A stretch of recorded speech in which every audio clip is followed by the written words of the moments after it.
It did not start at Roswell in 1947. It did not begin in Magenta, Italy in 1933. These beings we think of as alien have always been here, for tens of thousands of years, influencing humanity. But what are these beings' agenda? Are Homo sapiens the product of externally corrected evolution? And if so, what is their ultimate aim? Since 1989, we were told that parts of the US military are in possession of alien recovered vehicles and bodies. We have piloted alien craft for more than 40 years.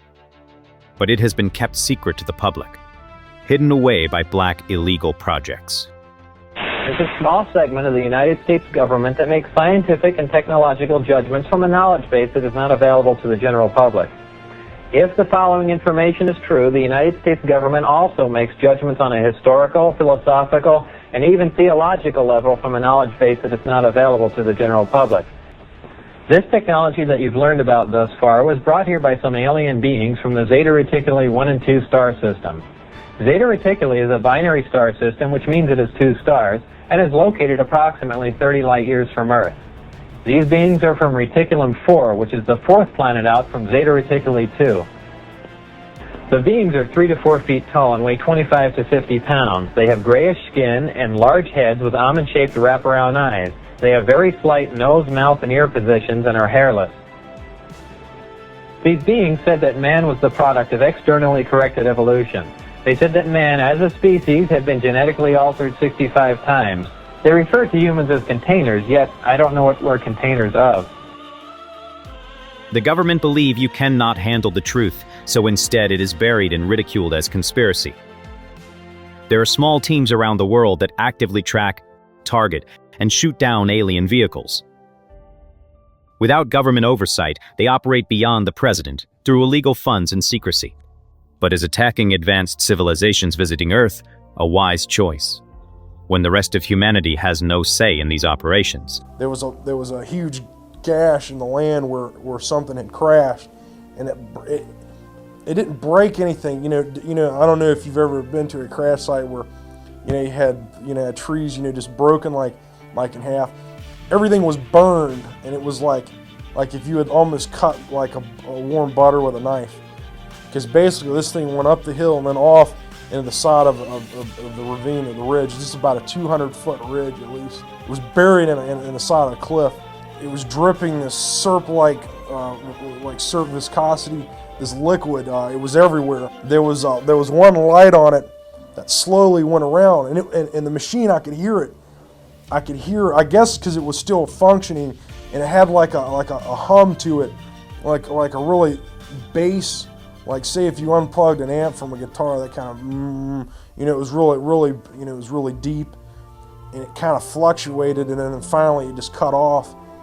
There was 3 holes, and I guess I'd assume that they were hatches, but there's no way to tell. But I felt this presence, so I thought the creatures they calmed me, and it was like weird, and I think they were trying to communicate with me, like, I guess telepathically. The creatures, I think, were calling me to help them. And it was shaped like almost like between an egg and like a teardrop almost. I was arrested. I had all my gear taken from me by men in black camis, had no name tags. They were older men, probably in their late 30s or 40s, where they landed 2 CH-47 Chinooks. They were Army twin rotor helicopters, and they're big, and they had guys coming out in these containment suits. They were cussing at me, saying that I was a dumb asshole, and that why don't you fucking people ever, pay attention to orders, and you weren't supposed to be there, and you're not supposed to see this, and you're going to be dangerous if we let you go, and all this stuff. I thought they were going to kill me for about 2 days, I think. The craft are recovered by an elite team, bodies recovered, and the alien vehicles studied and reverse engineered. And this has been ongoing since the 1940s, a deceptive campaign to control media and public perception to ridicule the topic, so people feel stupid to discuss it. The little that is released spins the topic as a threat to national security. They have developed their own alien-derived technology, the Black Triangles, which operate as a secret space fleet, a breakaway civilization. But is the visitors that are the threat? Or is it us? Our own greed, selfishness, lust for power and control. Are we the ones who are dangerous? little object hovering. It was quite big actually, and then there was little ones all around it. We saw something silver, and then we quickly ran to the logs, and we saw a silver thing, and we saw a man standing next to it. What did it feel like when he was looking at you? I felt scared. It felt scary? What was scary about it? Well, I felt scared because I've never seen such a person like that before. Did you see the eyes? What did they look like? They were going like that. Where was the pointy part? Was the pointy part in here, or was the pointy part out there? Up there. The eyes were like more pointed as they came in toward the center of the head, is that? No, more circular. And this was all black in here. All black. Now you've made pupils. Did they actually have pupils, or was the it pupils were black? white. What? The pupils were white like that. You saw white in the center? Yes, like that. Was he near the silver object, or was he far No, from it? on top. On top of the silver object. Okay. And did you look at him? Yes. Did he look at you? Yes, and he gave me the creeps, and I told him. Gave you the creeps. Because we don't look after the planet, the area properly. Or did this idea come to you when you had this experience? When I had this experience. And how did that idea come to you from this experience? This is a little hard, but try to be with me here, okay? How did this idea come to you when you had this experience? I just felt all horrible inside. You felt horrible. At what point did you feel that? When you saw the craft, or when you got home at night? Or when I got home. You had that horrible feeling when you got home? Yes. And say more about that horrible feeling, Lisa. What was it like? It was like in the world, all the trees would just go down, and there would be no air, and people would be dying. And those thoughts came to you, had you had those thoughts before this experience? No. No. And how did those thoughts come to you? Did they come to you from the craft, or from... From the man. The man. And did the man say those things to you? How did he get that across to you? Well, he never said anything.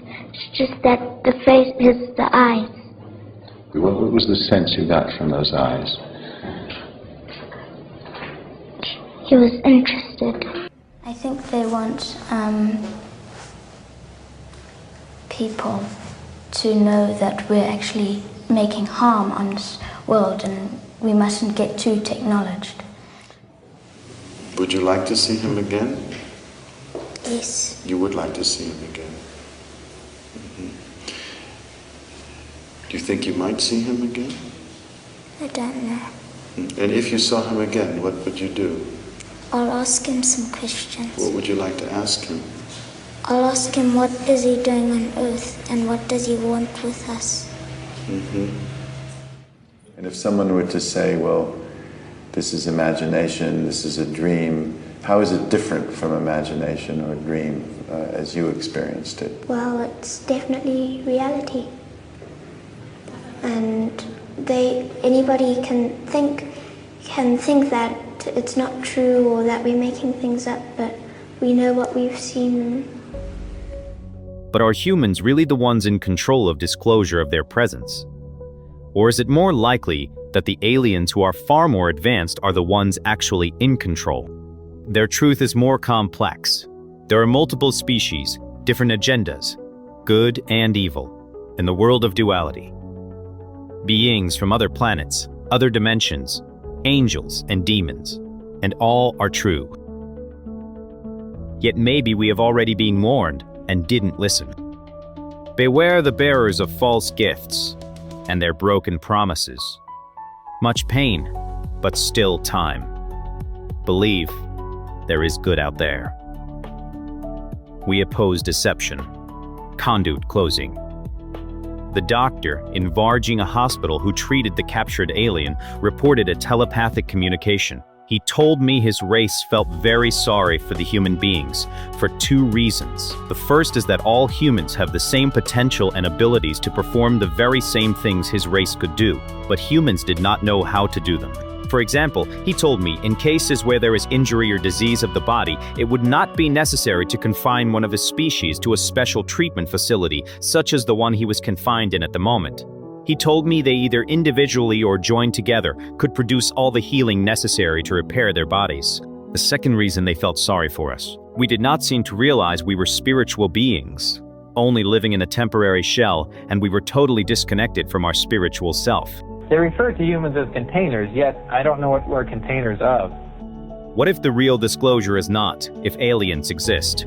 What if what they are hiding is a spiritual truth? Do angels and demons exist? What if God is real, as the totality of consciousness? Are we ourselves eternal, divine souls that have forgotten our true self? Is it possible we are capable of great love, of healing, even of enlightenment? Have we forgotten we are spiritual beings, only living in a temporary shell? While we have a human birth, we can choose two paths. The first path is the path of the ego, which creates separation and suffering, increasing greed, selfishness, lust, and fear. Or the second path, the path home, to the soul. The key is your own consciousness, not bound by space or time. Your own nature is happiness, health, and love, and of awakening from illusion. The dark powers in the world want you asleep, but your inner longing for truth comes from something that can never be extinguished. Truth cannot die. Search for your own divine nature. Is that what these beams challenge us to do? What if we create our world through collective thought and energy, our fear and negativity creating our state of consciousness? Do we have the will to change? Fill the heart with love and peace, and watch the consciousness change our world. There is a new world, if you can take it. Is it your feeling? Are you suddenly having a mental breakdown on the job? No, I felt like something connected with me. And it was so overwhelming that I began to cry. Once it was just me and that object in between the pick and the drop site, there was about 20 miles in between, I felt like something was inside of me. I felt like I was possessed by the most beautiful spirit I'd ever been possessed by. Was it loving? It was loving. But there was a sense of sadness at the same time. Had you ever had an experience like this before? No, it was a very feminine energy, I'll tell you that. It felt like the spirit of God, but not in any masculine sense that I had ever felt. It was like, again, the feeling of my mother and my daughter and beauty. And it wasn't like a soul, it was like a frequency that I was connected with. Was it scared? I don't know if it is a thing. I'm still trying to figure out why that happened. I don't want to say that because I have a pretty good idea of what's going on now. And whatever that force was since that night, it has stayed with me. Clearly, people are able to somehow consciously engage with the phenomenon. How did I get into this? I got into this because of what I realized UFOs, UAPs weren't. They're not just a technology. And obviously the great Jacques Vallée is the first to say this. You know, he's acknowledged that you cannot explain the phenomenon so simply as just a technology. And it's interesting because what I'm finding the more I get into this is how spiritual it becomes. And how really at the heart of all of this, there are two central mysteries in our lives. One is, are we alone? And the other is, what happens to us after we die? And I'm increasingly led to the view that the two are linked. And, you know, I'm not suggesting that consciousness is UFOs, but I do wonder sometimes, especially when as I wrote in my book, you read about things like Slide 9 and the advice that's being given to the Pentagon that there is a phenomenon that can manipulate human perception, that can basically remotely alter technology, that can do things that are completely beyond human comprehension that we would call magic. And yet this is formal advice to the Pentagon. Isn't it funny, all this? We're all talking about something that we take for granted. And we're all mad, frankly. I mean, because the rest of the world think we're insane. It's amazing, really, when you think about it. I think how far I've come since I first spoke to both of you guys. Here we are having a conversation about consciousness. But if I can be provocative for a moment, the thing that I find fascinating is nobody comes out more irreligious than little boys who've been through private boys' boarding schools and told that they have to be religious. And I went through probably 12 years of boarding school in New Zealand, and that was enough to push any bloody Christian faith out of me completely. And I've been momentarily interested over my career with different religions, Buddhism, Hinduism, as I've traveled, and Islam, because I spent a lot of time in the Middle East. But the thing that I've increasingly come to realize is at the heart of all religions is the notion of an uber consciousness, some kind of dominant consciousness that is perhaps guiding us, certainly aware of us. And if you think of even the Christian faith, for example, I remember being quite confronted thinking about this, that when you think of the whole Genesis story, mate, it's got to be fucking aliens. Seriously. I mean, God's... That's going to be a sound clip now. That's going to be a sound clip across. It's got to be fucking aliens. That's going to bounce around the internet like crazy. I mean, you think about it. It is absolutely insane that, we think of God in some kind of corporeal image of a humanoid man. But really, it makes a lot more sense to me if God, or whatever we think of God, in whatever religion we're embracing, is essentially a spiritual being that is in our consciousness, that is aware of us and is guiding us, and perhaps created us. And why is it so hostile to the idea to consider the possibility that that is alien, non-human?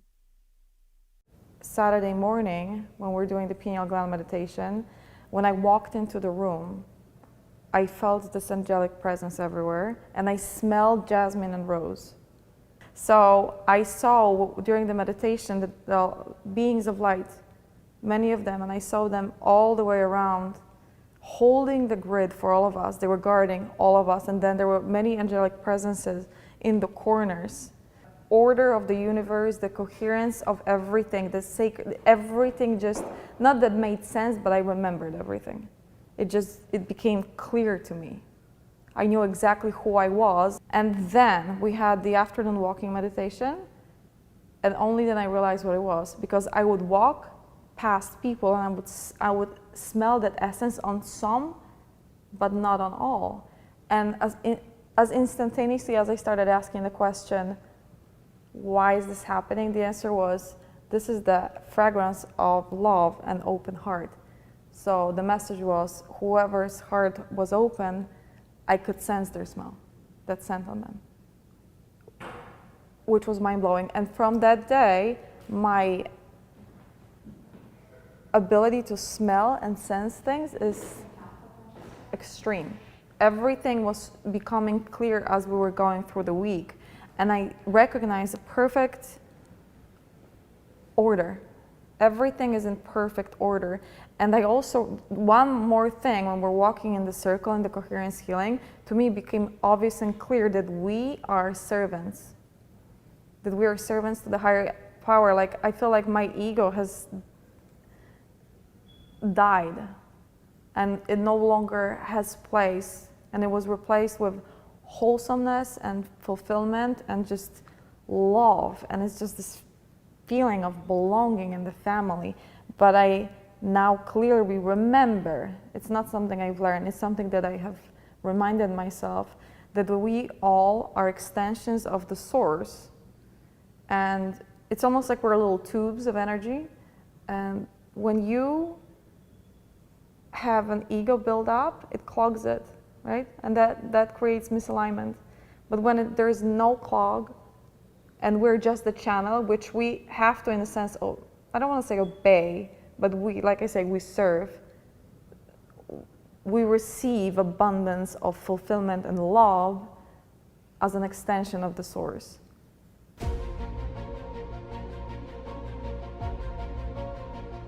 Obviously, the ET craft do exist.